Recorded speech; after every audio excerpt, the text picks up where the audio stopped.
Bismillah. Assalamualaikum warahmatullahi wabarakatuh. Alhamdulillahilladzi khalaqal mauta wal hayata liyabluwakum ayyukum ahsanu amala wa huwal azizul ghafur. Asyhadu an la ilaha illallah wahdahu la syarikalah wa asyhadu anna Muhammadan abduhu wa rasuluh alladzi la nabiyya wa la rasulahu ba'dah amma ba'd. Qala Allah Ta'ala fil Qur'anil Karim, A'udzu billahi minasyaitonir rajim. Ya ayyuhalladzina amanu taqullaha haqqa tuqatih wa la tamutunna illa wa antum muslimun. Wa qala aidan wa ashiruhunna bil ma'ruf fa in karihtumuhunna fa asa an takrahu syai'a wa yaj'alallahu fihi khairan katsira. Qala Rasulullah sallallahu alaihi wasallam, khiyarukum linisaihim. Ikhwatu iman, sahabat yang Allah muliakan, bersyukur kita pada malam hari ini kita dipertemukan oleh Allah Subhanahu wa taala untuk senantiasa mendengarkan hal-hal yang baik. Salawat dan salam mudah-mudahan senantiasa tercurahkan kepada suri tauladan kita, Nabi besar kita, yaitu Nabi Muhammad sallallahu alaihi wasallam, kepada para keluarganya, para sahabat, tabi'in, serta tabi'ut tabi'in, sampai kepada kita yang senantiasa konsisten berada di atas jalannya dan sunnah-sunnahnya sampai hari kiamat. Ikhwatu iman wa aqidah rahimani wa rahimakumullah. Saya akan membacakan sebuah buku yang berjudul Bersabar Terhadap Pasangan Hidup, ya. Buku ini sangat bagus sekali untuk kita kaji dan untuk kita simak. Kenapa saya lebih memilih buku ini? Karena ini akan membimbing kita, ya, untuk menjadi seorang suami penyabar, ya. Baik, di sini ada kisah juga. Semoga kisah ini bermanfaat buat saya sendiri dan juga buat teman-teman sekalian. Pada suatu hari, ya, seorang ahli fikih, Qadi Iyad, ya, mengunjungi sahabatnya yang juga seorang ahli fikih. Saat itu sahabatnya barusan saja selesai menyusun kitab karangannya. Qadi Iyad pun melihat isinya lalu kagum dan meminta agar sahabatnya itu meminjamkannya, sebab ia ingin menelaahnya di rumah. Jadi ada seorang ahli fikih, dia punya sahabat dan sahabatnya ini dia rajin menulis kitab, ya. Dia rajin menulis karangannya sampai sudah jadi dan dilihatkan oleh saudaranya dan temannya sendiri ingin meminjamnya, ya. Ternyata yang meminjam ini namanya Qadi Iyad, ya. Kemudian sahabatnya menjawab ketika Qadi bin Iyad ini ingin meminjam bukunya, silahkan, akan tetapi kitab ini adalah naskah satu-satunya yang saya miliki. Jika hilang maka hilanglah banyak ilmu dariku, kata orang yang mempunyai buku ini. Namun Qadi Iyad ini berjanji kepadanya akan menjaganya dan akan mengembalikannya esok hari. Artinya apa? Dia meminjam bukunya 1 hari 1 malam. Ya, singkat cerita, Qadi bin Iyad ini pun membawa kitab temannya itu kemana? Ke rumahnya dan menghabiskan seluruh malam untuk menelaahnya, untuk menelaah buku tersebut, ya. Bahkan, ya, saat istrinya mendekati dan bermanja-manja, ya, ia menghiraukannya karena sibuk membaca. Masya Allah, ini yang harus kita contoh dari keteladanan mereka. Orang-orang terdahulu itu begitu sangat antusiasnya mereka terhadap ilmu. Mereka itu begitu antusiasnya dan begitu sangat cintanya terhadap ilmu. Sampai seorang temannya dia mempunyai buku, dia pinjam. pinjam, besok harinya dia berjanji akan mengembalikannya. Akhirnya dalam seharian semalam itu dia habiskan waktunya untuk menelaah buku. Bahkan ini ada cerita yang menarik, sampai-sampai istrinya ketika datang, ya, istrinya ketika menghampirinya, ketika suaminya lagi baca buku, suaminya tidak menghiraukan, padahal istrinya sudah bermanja-manja, sudah dekat duduknya dengan suaminya, bahkan sudah menawarkan hal-hal yang istrinya itu menawarkan minuman dan lain sebagainya. Akan tetapi suaminya menghiraukannya karena saking sibuknya membaca buku, ya. Begitulah kalau orang sudah haus ilmu, orang yang sudah cinta ilmu, maka itulah yang terjadi, ya. Beda dengan sekarang, ya. Nah, ketika Qadi bin Iyad ini membaca buku dari malam sampai pagi, artinya sampai menjelang subuh, Qadi Iyad pun ini keluar untuk menunaikan sholat subuh karena sudah waktunya sholat subuh. Dan setelah sholat subuh dia mengajar. Kemudian siang harinya ia pulang ke rumah dan mengendus bau, artinya dia mencium bau, ya, mencium bau yang tidak enak, yang tidak seperti biasanya dia cium, ya, artinya cium baunya itu beda. Lantas ia bertanya kepada istrinya, "Assalamualaikum, wahai istriku." Kalau bahasa kita seperti itu, ya. "Wahai istriku, engkau masakan untuk aku, ya, siang ini apa?" Kata istrinya, dan istrinya menjawab, "Wahai suamiku, nanti engkau akan melihat sendiri." Ya, kalau di dalam bahasakan kita seperti itu. Kemudian ia pun melihat, suaminya itu melihat di atas meja hidangan bukunya yang dipinjam dari temannya itu dalam keadaan terbakar. Innalillahi wa inna ilaihi rajiun, ya. Ya, buku itu dibakar oleh istrinya. Masya Allah. Jadi istrinya itu membakar buku yang dia pinjam, padahal bukunya itu bukan punya suaminya. Artinya punya temennya. Padahal dia sudah janji akan mengembalikannya besok dalam keadaan bagus juga dan dalam keadaan terjaga. Nah, kemudian karena semalaman dia rajin baca buku, kemudian dia saking senangnya baca buku, nah, maka istrinya dia balas dendam. Artinya apa? Membakar bukunya yang tadi malam dia baca. Karena saking cemburunya, ya, bercampur marah sebab ia tidak memperdulikannya sejak malam. Artinya suaminya tidak memperdulikannya sejak malam. Inilah sebabnya istri membakar buku, ya. Jadi marah, ya. Kemudian Qadi bin Iyad pun selaku suaminya itu berduka atas apa yang sudah terjadi, ya. Artinya dia berduka juga. Namun ia lantas berdiri, ya, mengambil pulpen dan kertas lalu menulis apa yang masih diingatnya dari hasil menelaah kitab itu. Jadi dia tidak memarahi istrinya, dia tidak langsung membentak istrinya atas apa yang sudah dilakukan istrinya. Selanjutnya ia membawa catatan itu. Justru dia berdiri membawa pulpen, menulis apa yang sudah dia ingat, apa yang sudah dia baca waktu semalam itu. Dia menulis kembali, ya. Masya Allah. Selanjutnya ia membawa catatan itu ke temannya, sang faqih, dan berkata kepadanya, "Lihatlah, wahai temanku, apakah ada yang kurang?" Akhirnya catatan itu yang tadi dia tulis itu dilihatkan kepada temannya yang mempunyai buku itu. Lantas pemiliknya membuka serta berkata kepadanya, tidak ada sesuatu pun yang kurang darinya. Masya Allah, Allahu Akbar. Inilah kepintaran dan kecerdasan orang-orang terdahulu, ya. Jadi ketika dia membacanya itu tidak ada satupun yang terlewat.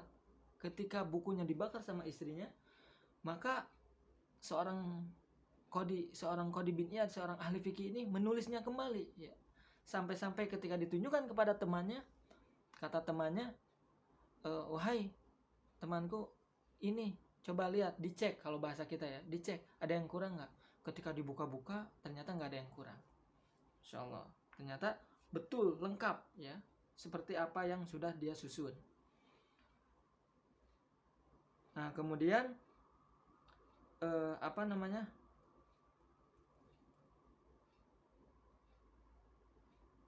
kisah di atas, ya, kisah yang tadi saya ucapkan, yang tadi saya bacakan di atas itu ada kaitannya dengan bersabar terhadap pasangan. Coba bayangkan oleh kita, kalaulah posisi kejadian itu terjadi pada sekarang, apa yang akan terjadi? Apa yang akan dilakukan oleh seorang suami gitu kepada istrinya? Pasti dalam hatinya dia marah, atau bahkan ada yang langsung memarahi istrinya. Ada yang langsung membentak, ada yang langsung mungkin, mohon maaf, menceraikannya. Naudzubillah wal iyadubillah. Kita berlindung dari hal-hal yang seperti itu. Hal-hal yang sepele. Maka buku ini sangat cocok untuk kita miliki, sangat cocok untuk kita baca. Wahai para suami, ya, teruntuk para suami. Karena suami adalah ar-rijalu qawwamuna 'alan nisa. Seorang laki-laki itu adalah qawwam, ya. Qawwam, seorang pemimpin bagi kaum wanita.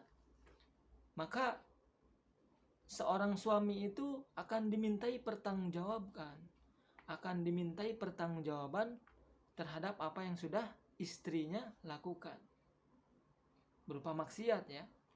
Begitu pula dengan kebaikan-kebaikan istrinya, dan istrinya melakukan kebaikan itu atas landasan apa yang sudah diperintahkan Allah dan Rasulnya, dan suaminya yang membimbingnya, maka suaminya juga akan mendapatkan kebaikannya. Tetapi jika istrinya melakukan kesalahan, maka akan dimintai pertanggungjawaban suaminya. Tetapi seorang istri tidak akan dimintai pertanggungjawaban terhadap apa yang sudah suaminya kerjakan. Disinilah pentingnya menjadi seorang suami di dalam menuntun dan di dalam bersabar terhadap istri-istri kita mungkin, ya, yang kurang baik perangainya atau kurang berkenan di hati kita, di hati para suami. Maka kewajiban kita bagi para suami adalah sabar dan mendidiknya dengan cara yang ma'ruf. Karena di dalam Quran surat An-Nisa tadi sudah jelas, a'udzubillahi minasyaitonirrajim, wa'ashiruhunna bil ma'ruf fa in karihtumuhunna fa asa an takrahu syai'a wa yaj'alallahu fihi khairan katsira. Wa'ashiruhunna bil ma'ruf, dan bergaulah dengan mereka itu dengan cara yang ma'ruf, bil ma'ruf, dengan cara yang baik. Bukan dengan cara yang kasar, bukan dengan cara yang pendendam, bukan dengan cara yang gerasa-gerusu, bukan dengan cara preman, bukan dengan cara dan lain sebagainya, tapi dengan cara yang hikmah, dengan cara yang baik, nasihati. Karena seorang istri itu, seorang perempuan itu, ya, diciptakan kan dalam sebuah hadis, diciptakan dari apa? Dari tulang rusuk yang bengkok, ya.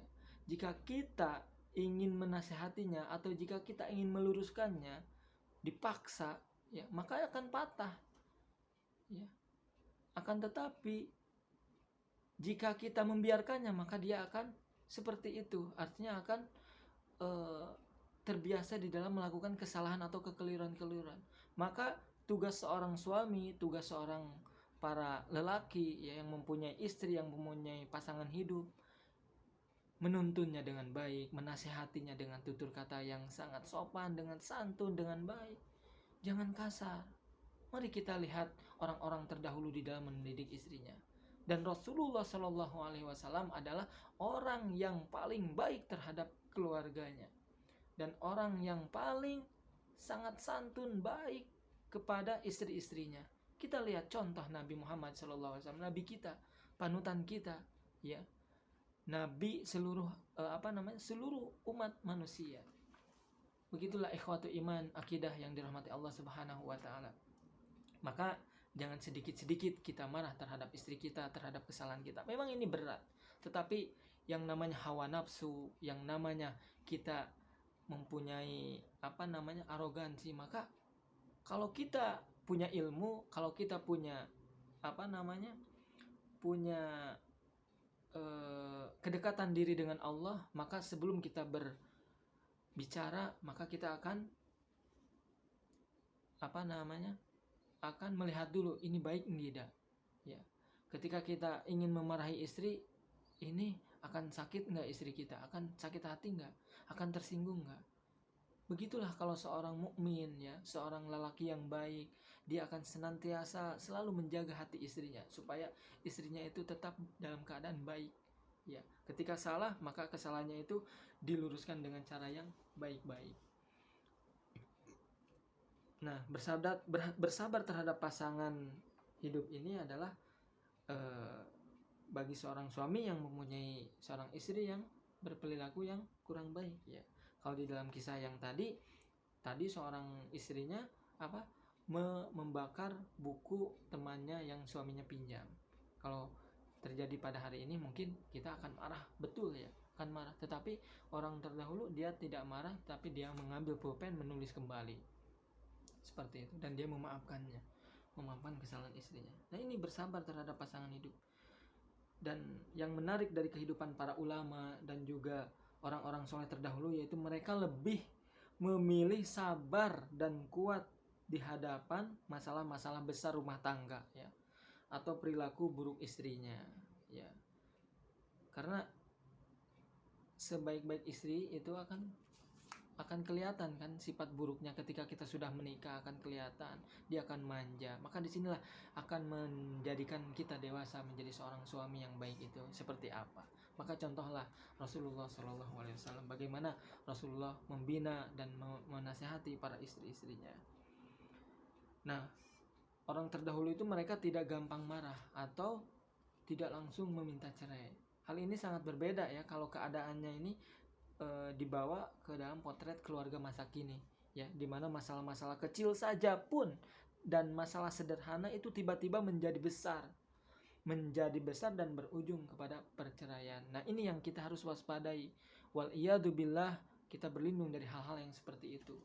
Maka kita harus bersabar terhadap apa yang sudah Allah berikan kepada kita, istri kita ya, dengan perlakuan istri kita. Karena bisa jadi justru kita dengan sabarnya itu di dalam istri kita itu terdapat banyak kebaikan-kebaikan yang Allah tanamkan padanya ya. Itu jadi jangan sedikit-sedikit marah, yang sedikit-sedikit cerai, jangan sedikit-sedikit nasihatin, sedikit-sedikit kasar seperti itu. Kalau mau nasihatinlah dengan cara yang baik.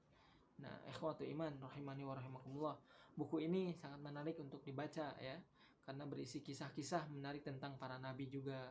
Dia akan mempunyai istri ya, para ulama dan orang-orang soleh terdahulu dalam menghadapi masalah rumah tangganya, dalam masalah rumah tangga mereka. Hasungan doa dan terima kasih atas kepada semuanya ya, yang sudah mendengarkan dari awal sampai akhir. Mudah-mudahan Allah Subhanahu wa taala membimbing kita, yang membimbing keluarga kita yang sudah menikah ataupun yang belum menikah. Semoga diberikan jodoh yang terbaik buat dirinya. Dan juga yang sudah menikah, mari kita berdoa kepada Allah Subhanahu wa taala, mudah-mudahan Allah membimbing keluarga kita kepada jalan yang Allah cintai dan Allah ridhoi, dan mudah-mudahan Allah menjadikan kita sebagai seorang suami yang baik, yang bisa menasihati istrinya dengan baik juga. Dan mudah-mudahan Allah memberikan kepada kita pasangan hidup kita yang baik juga, serta wanita-wanita yang solehah, yang bisa menjadi permata hidup, qurrata ayun, yang menjadi qurrata ayun, penyejuk mata buat kita. Rabbi ja'alni muqimas shalah, Rabbana hablana min azwajina wa dzurriyyatina qurrata ayun waj'alna lil muttaqina imama ya. Mudah-mudahan inilah yang sedikit yang bisa saya sampaikan, mudah-mudahan ada guna dan manfaatnya, khususnya bagi saya sendiri yang menyampaikannya, dan umumnya mudah-mudahan buat antum semuanya yang menyaksikan serta mendengarkan video ini. Akhirul kalam, wassalamualaikum warahmatullahi wabarakatuh.